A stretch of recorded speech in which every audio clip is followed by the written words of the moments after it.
Yo, how's it going, everybody? Welcome back to the channel. Now, Eric Nicksick had a lot to say towards Sean Strickland, and man, this is really bad.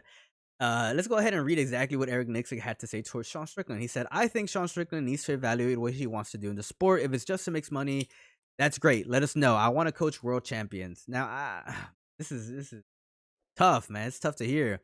Eric Nicksick pretty much is kicking Sean Strickland when he's down. I feel like this would have stung a lot less if Eric Nicksick would have said this to Sean Strickland's face one-on-one, to pull him to the side and actually say this and have a conversation towards his performance. But that's not what he did. He said all of this in Ariel Helwani's show, of all people.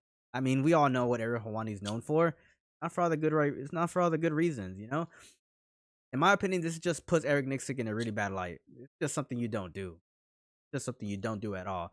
I feel like right now the general consensus is that Eric Nicksick, was giving Sean Strickland good advice in his fight against Dricus du Plessis, but I disagree as well. I feel like Sean Strickland is a defensive type minded fighter first, and I feel like he just fought towards his weaknesses. He didn't fight to his strengths at all.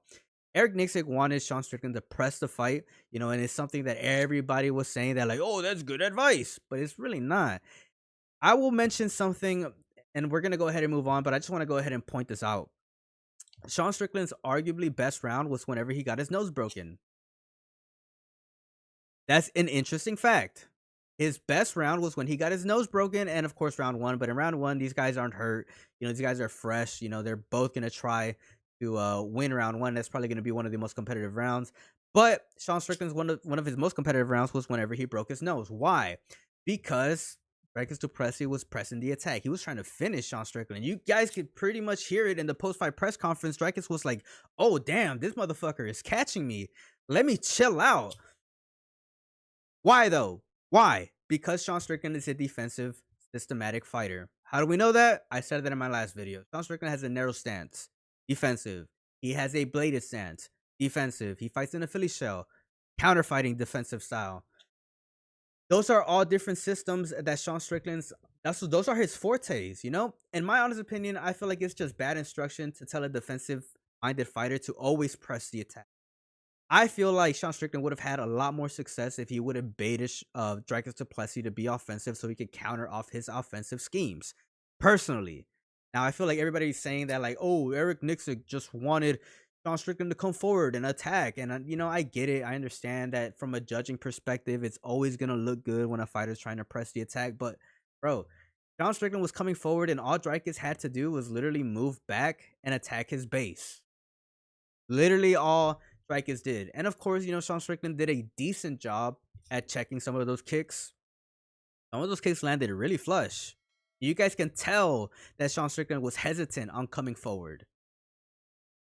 I don't know. I feel like that's a lot more fundamental stuff. I feel like we could do a breakdown on that because I really do think that Eric Nicksick was just being super vague about his instructions, especially towards, Sean Strickland. And for those of you guys that aren't like striking, purists, we're going to do breakdown videos later because I feel like we just need to learn. People like in the MMA community need to learn. Like I come from a Muay Thai background, kickboxing background. And I look at striking from a completely different lens, I like systems. I really don't call styles from fighters styles because that's all like behavior type stuff. That's like temperament, but whenever it's something systemized, I just feel like there's an overall better opportunity for finding better positions and overall making better decision making in a fight. But again, that's a different topic for a different video. Let's go ahead and react to what Sean Strickland had to say towards Eric Nicksick today, because this is very interesting. Guys, we all have excuses as to why we didn't win or why we won and we shouldn't have won. We all fucking have excuses and they don't fucking matter. The only reason why I'm making this video is because Eric had to go do a fucking podcast and become an influencer. So now I gotta alright, kind of explain myself. Opportunity. And not just with fighting. Opportunity never comes when it's supposed to. It doesn't matter what the circumstances, what the situation is. You will never wake up and say, no, today is the perfect day for opportunity. It will come at the worst fucking time. It will come at the worst time. And how many times it comes and you raise your hand and you say, you know what, I'm fucking ready. A lot of times you fail. A lot of the times you fail. But a lot of times you don't fail. And it's like, you must say yes. this is not an excuse, but that entire camp was just a struggle of I'm good, I'm good. Knowing you're not good. I was in Colombia like 8 weeks out, 7 weeks out, and getting stem cells on a broken bone. Again, bone healed fine, not excuse. It just kind of weighs in the back of your head. I was training with that Ritter guy, the submission guy, and he hit me with a whizzer. It was already broken, and dude, I thought my arm fucking snapped. I thought my arm snapped. It's like I got to go to Colombia. Like this is fucked. But all camp, this is just in the back of your head, and like you just keep telling yourself, "I'm fucking good." And I think this is just what all men do. Like all men do this. Like you look in the mirror and like, even though you know you're not good, you're like, "I'm fucking good, dude. You're a fucking man. You sack up." But all camp, dude, whether it be the staph infection, the broken arm, the having to get a visa that didn't get approved until a week, not being able to get cornermen out there. This entire camp was like a struggle of I'm not good, but me looking in the mirror and saying sack up. And man, no, nothing away from Drykes. He came there, fought his ass off, fucking broke my nose. Like, dude, fucking hell yeah, man. Like, hats off, dude. You fought like a fucking man. But you guys, I don't fight to put belts on the wall.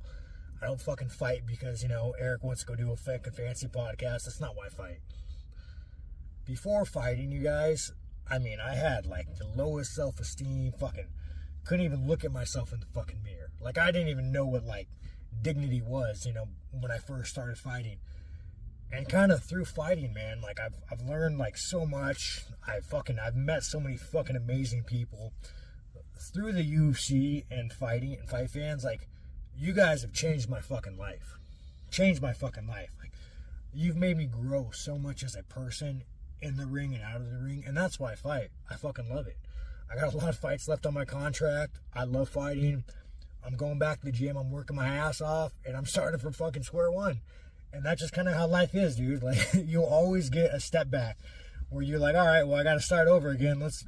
And you have a choice. You either sack up and you do it, or you fucking quit. And I'm gonna sack up and do it. And you know what? Fuck you guys. I broke my nose like fucking 3 times in that round, and every single time I didn't quit. I didn't go sit on the stool and say, hey, my nose is broken, I can't fight. I adjusted every fucking time. And I thought, man, maybe I'll get lucky, maybe I won't. But at the end of the day, dude, we all have a fucking story, and no one gives a fuck. I'm grateful for my life. You guys heard it here. Sean Strickland says that he's cutting ties with Eric Nicksick. Understandably, Eric Nicksick said some things that you just don't say in front of the entire freaking world towards your fighter. You're kicking him while he's down after a bad performance. He said that he probably won't be in his corner anymore, which is 100% understandable. I think that Sean Strickland definitely should go to a gym that could bring out a little bit of IQ on him because he's mechanically decent. But I just feel like with a little bit more IQ and a little bit better decision making, he could find himself in better positions, and with better positions, you're winning most of the exchanges in a fight. That equals towards winning that match. But anyways, let me know what you guys think down in the comment section below. Do you guys think Eric Nicksick has a point? Look, you ask me, I think that this is just something you don't say in front of the entire freaking world. Like I said, I feel like Eric Nicksick would have said this towards Sean Strickland face behind closed doors. That would be a completely different thing. And whether or not Sean Strickland would have said that, publicly, we'd never know. But Eric Nicksick decided to go the I don't even know. It's like backstabbing almost. Like it's like that's embarrassing. It's like imagine if your homie said that about you. Like I'm not saying that like Sean Strickland and Eric Nicksick are homies, but it's sort of similar. Like these guys are like training together day in and day out. And then somebody that you thought you're close to is just saying some snake ass shit. Let me know what you guys think down in the comment section below, man. As always, it's a pleasure. Peace out and have a good one.